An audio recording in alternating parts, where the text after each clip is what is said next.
సుమన్ టీవీలో మీ personal and business promotions కోసం కింది నెంబర్కి కాంటాక్ట్ చేయండి.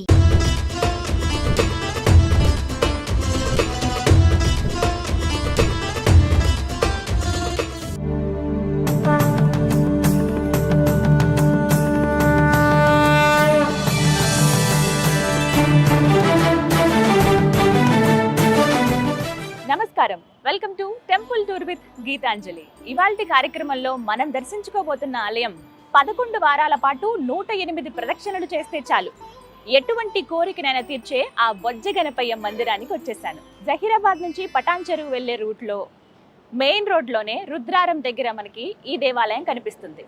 అదే గడ్డ గణేష్ మందిర్. లోపలికి వెళ్ళి ఆ స్వామివారిని దర్శనం చేసుకుందాము. మరి పదండి.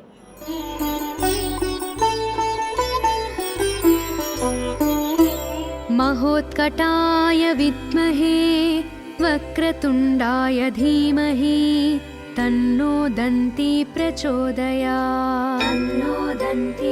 ముందుగా ధ్వజస్తంభానికి నమస్కారం చేసుకోవాలి. ఓం గం గణాధిపతయే నమః.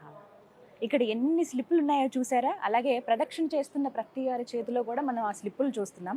ఒకసారి ఇవి గమనిస్తే ఇవేంటంటే 108 ప్రదక్షిణలకు గుర్తుగా ఈ విధంగా వాళ్ళు 108 కంప్లీట్ చేశారని చెప్పి ఇక్కడ టిక్ పెడుతున్నారనమాట. అలాగే ఇక్కడ ఓం గం గణాధిపతయే నమః అని చెప్పి 11 సార్లు రాస్తూ ఉన్నారు ప్రతి స్లిప్ వెనకాల. ఇవేంటంటే ఈ స్వామి ప్రసిద్ధే అందుకని చెప్పుకోవాలి. 11 వారాల పాటు 108 ప్రదక్షిణలు చేసి ఏదైనా ఒక కోరిక కోరుకుంటే ఆ కోరిక ఖచ్చితంగా తీరుతుందట. అది 11 వారాల లోపే, 2వ వారమో 3వ వారమో కోరిక తీరిపోతుందట. అయితే అలా కోరిక తీరిన వారు తిరిగి వచ్చి ఆ 11 వారాలను కూడా పూర్తి చేసి స్వామివారికి మనస్ఫూర్తిగా ధన్యవాదాలు చెప్పుకుంటాం కదా, ఆ విధంగా ఆయన ముందు ప్రణమిల్లి ధన్యవాదాలు చెప్పుకుని నమస్కరించుకొని ఆ కోరిక తీర్చినందుకు ఎంతో సంతోషంగా తిరిగి వెళ్తూ ఉంటారు. ఈ ఆలయంలో సిద్ధి గణపతి ఈ విధంగా భక్తులను అనుగ్రహిస్తున్నారు. అన్ని ఆలయాల్లో కన్నా కూడా ఆ మహాగణపతి ఇక్కడ విభిన్న రూపంలో కొలువై ఉన్నారు. అది ఎలా అనేది స్వయంగా మీరే చూద్దురుగానే. ఈ ఆలయం ప్రత్యేకతే దానికి. అందుకంటే ముందుగా స్వామివారికి ఒక ప్రదక్షిణ చేసుకుని వారి దగ్గరికి వెళ్దాం.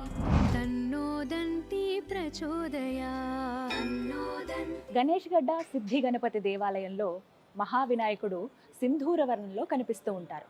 సాధారణంగా హనుమంతుల వారే ఈ విధంగా సింధూరంలో కనిపిస్తారు. మరి ఇక్కడెందుకు ఇంత ప్రత్యేకత?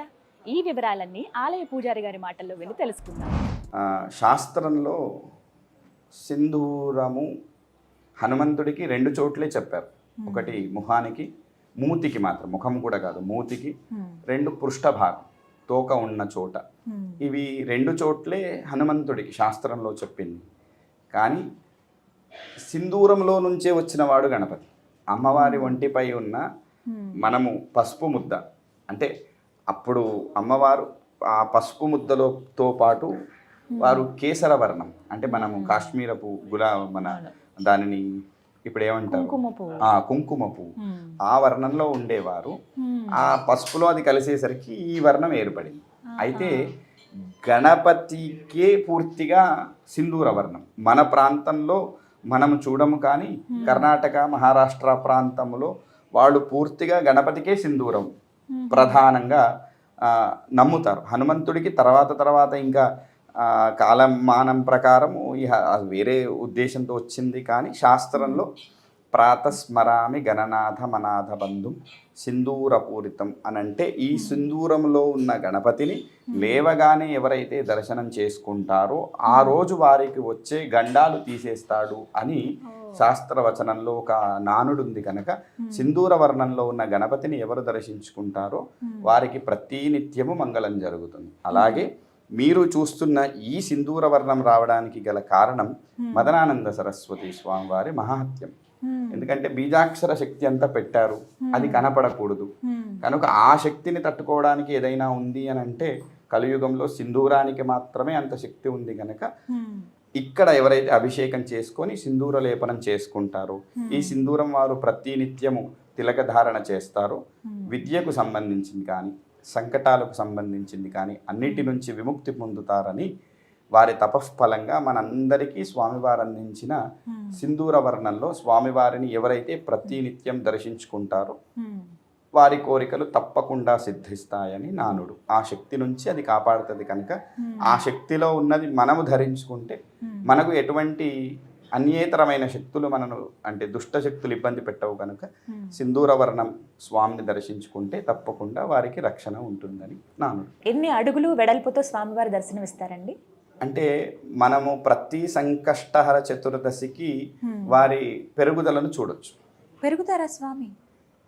అంటే మీరు ఇప్పుడు కొత్తగా వచ్చారు, వారు మా సుధాకర్ గారు అని అన్నారు, వారు ఈ దేవాలయం నుంచి అంటే మొట్టమొదటి నుంచి అంటే దీనికి క్యూరింగ్ చేస్తూ నేను వారు ఇద్దరం అంటే నాకంటే ముందు నుంచి వారు ఇక్కడ ఉన్నారు. వారు చూసినప్పుడు స్వామివారు 2 ఫీట్లు 2 ఫీట్లు మాత్రమే 2 ఫీట్లు ఉండేవారు. ఇప్పటికి వచ్చేసరికి అది 4 ఫీట్లకి వెళ్ళిపోయారు పైకి. అడ్డం వచ్చేసేసి అప్పుడు 1.5 ఫీటు, ఇప్పుడు అది 3 ఫీట్లుగా మారింది. అంటే కాస్త ఇక్కడ పువ్వులు అడ్డుగా ఉన్నాయి కానీ అక్కడ నలుపు ఉంది చూడండి, అదంతా మేము సింధూరం పెడుతూనే ఉంటాం. ఇప్పుడు మళ్ళీ రేపు ఎల్లుండి సంకష్టహరం ఉంది, రేపే, అందుకలా వచ్చేస్తుంది అనమాట. స్వామివారు మాకు ఒక్కొక్క ఇంచు అప్పుడు తేడా చూపిస్తూ ఉంటారు. ప్రతి సంకష్టహర చతుర్దశికి స్వామివారిలో తేడా మార్పును మీరు గమనించవచ్చు. అది స్వామివారి పాదాల దగ్గర భుజాల దగ్గర తేడాని గమనించవచ్చు. ఈ భుజం పక్కన పూలదండ పక్కన బ్లాక్ గా కనపడుతుంది, అక్కడ తేడా కనపడుతుంది. స్వామివారి పాదాల దగ్గర ఖచ్చితంగా మేము ఎంత సింధూరం పెట్టినా మళ్ళీ నిన్న నాటికి అక్కడ ఆ నలుపు అలాగే వస్తుంది. అంటే వారు ఇక్కడ నిజంగానే ఉన్నారు అని మా యొక్క నమ్మకం. అందుకని వారికి ఎంత శ్రద్ధగా పూజ చేస్తే అంత తొందరగా ఫలితం ఇస్తారు. స్వామివారికి ఎదురుగుండా ఆయన వాహనమైన మూషికాన్ని మనం చూడవచ్చు. योद्धुकामं महावीर्यं वन्देऽहं गणनायकं गजवक्त्रं सुरश्रेष्ठं कर्णच మరి ఇంకా ఆలస్యం ఎందుకు, ఆ సిద్ధి గణపతిని దర్శించుకుందామా? పదండి. धैर्यं देवं वन्देऽहं गणनायकं यक्षकिन्नर गन्धर्व सिद्धविद्याधरैः सदा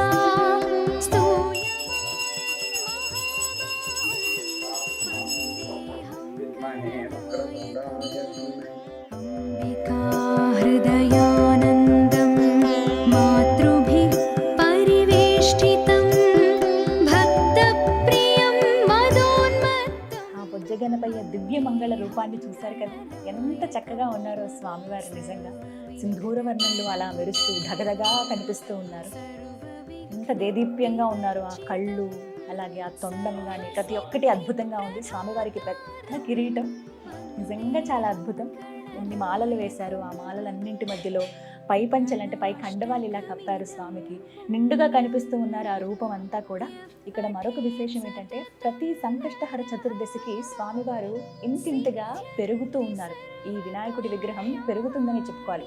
ముందుగా ఈ విగ్రహం కేవలం 2 అడుగులు మాత్రమే ఉండేది, కానీ ఇప్పుడు 4 అడుగుల్లో ఆ స్వామివారు మనకి దర్శనమిస్తూ ఉన్నారు. వారు ఉన్నారు అని చెప్పడానికి ఇంతకన్నా నిదర్శనాలు ఏం కావాలి? జై గణేశ.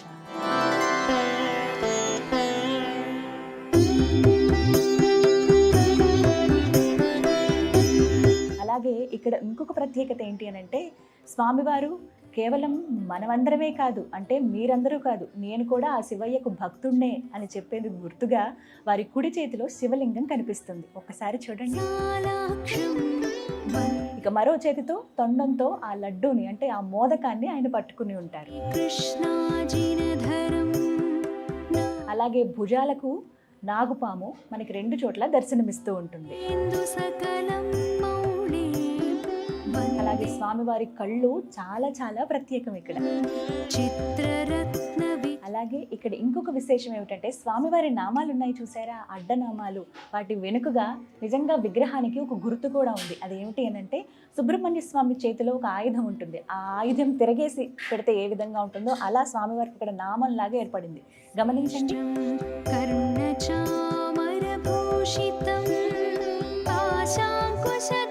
అలాగే ఇక్కడ ఇంకొక ప్రత్యేకత ఏంటంటే ఎక్కడ ఏ వినాయకుడి దేవాలయంలో కానీ ఏ వినాయక విగ్రహానికి కానీ చూడనటువంటిది స్వామివారి వెనకాల శ్రీచక్రం ఉంటుంది ఈ సిద్ధి గణపతికి.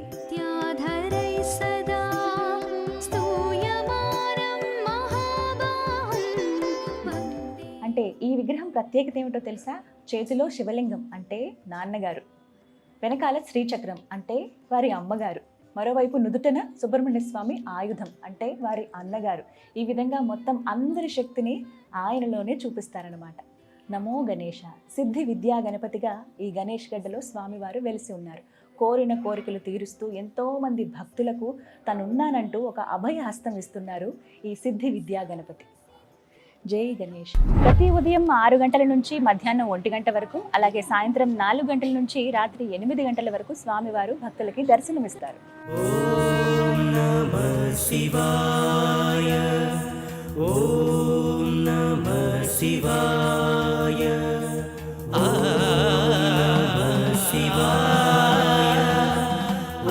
ప్రతిరోజు మధ్యాహ్నం 12 గంటల నుంచి 2 గంటల 30 నిమిషాల వరకు ఇదే ఆలయ ప్రాంగణంలో అన్నదాన కార్యక్రమం ఉంటుంది. గణనాయకం మూషికోత్తమ ఈ సిద్ధి విద్యా గణపతి భక్తుల కోరికలు తీరుస్తారు అనడానికి నిదర్శనంగా ఆలయ ప్రాంగణంలోనే ఎన్నో ముడుపులు మనం గమనించవచ్చు. కామం మహావీర్యం వందేహం గణనాయకం గజవక్రం సురశ్రేష్టం కర్ణ. దర్శనం ఎంత బాగా జరిగిందో కదా.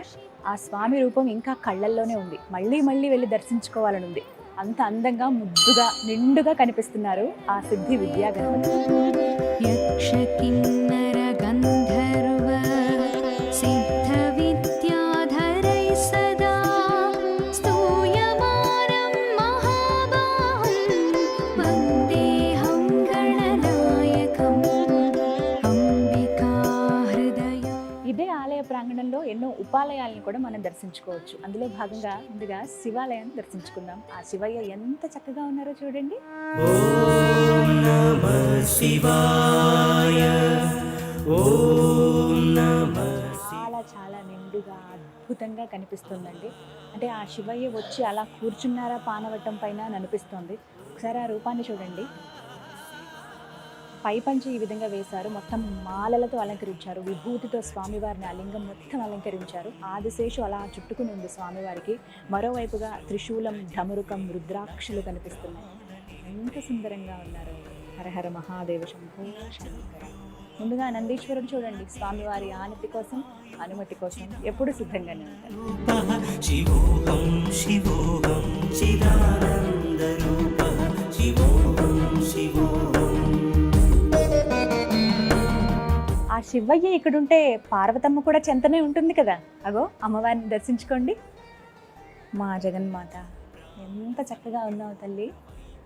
పసుపు రంగు, ఎరుపు, పచ్చ కలిపిన చీరలో ఎంత ముద్దుగా కనిపిస్తున్నారు అమ్మవారు. ఆ కళ్ళు చూడండి, చక్కగా నవ్వుతున్నట్లుగా అనిపిస్తుంది. ఆ మోము ఆభరణాలు వేసుకున్నారు పూలమాలతో. సింపుల్గా ఉన్నా చాలా నిండుగా అందంగా కనిపిస్తున్నారు పార్వతీ అమ్మవారు. మా జగన్ సుందరి మాధవి చంద్ర సహో. ఇక మరోవైపుగా బాలసుబ్రహ్మణ్య స్వామి ఆలయం కూడా మనం చూడొచ్చు. స్వామివారిని దర్శించుకుందామా రండి. నెమలి వాహనుడైన ఆ కుమారస్వామి ఇక్కడ బాలసుబ్రహ్మణ్యేశ్వరుడిగా పూజలు అందుకుంటున్నాడు. దర్శించుకోండి ఆ రూపాన్ని. వల్లీసనాథ మమ దేహి కరావలంబం దేవాదిదేవ సుత దేవగణాధినాథ.